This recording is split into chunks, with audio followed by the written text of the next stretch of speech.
小王以前在咖啡店工作，但是他一直想换工作。他的朋友小丽也常常问他：“你什么时候要换工作？”找了一段时间后，小王终于找到了新的工作。今天是他上班的第一天，新公司、新同事、新的开始。小王，欢迎你来我们公司，我很高兴能在这儿工作。我介绍一下，这是我们经理，他正在开会。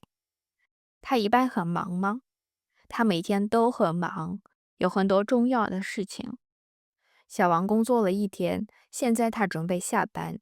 下班后，小王就可以请小李吃饭，所以他想快点离开办公室。小王问同事：“你每天几点下班？6点左右。经理呢？他8点才下班，他工作太认真了。”小王换了工作，在办公室有很多事情，天天要开会。经理也很忙，因为重要的事情特别多。小王工作很认真，所以每天他很累。他6、7点才下班。小王以前在咖啡店工作，但是他一直想换工作。他的朋友小丽也常常问他：“你什么时候要换工作？”找了一段时间后，小王终于找到了新的工作。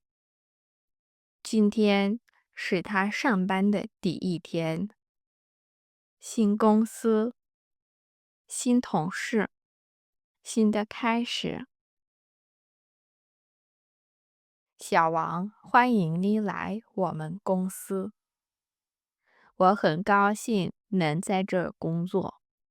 我介绍一下，这是我们经理，他正在开会。他一般很忙吗？他每天都很忙，有很多重要的事情。小王工作了一天，现在他准备下班。下班后，小王就可以请小丽吃饭，所以他想快点离开办公室。小王问同事：“你每天几点下班？”6点左右。经理呢？他8点才下班，他工作太认真了。小王换了工作，在办公室有很多事情，天天要开会，经理也很忙，因为重要的事情特别多。小王工作很认真，所以每天他很累，他6、7点才下班。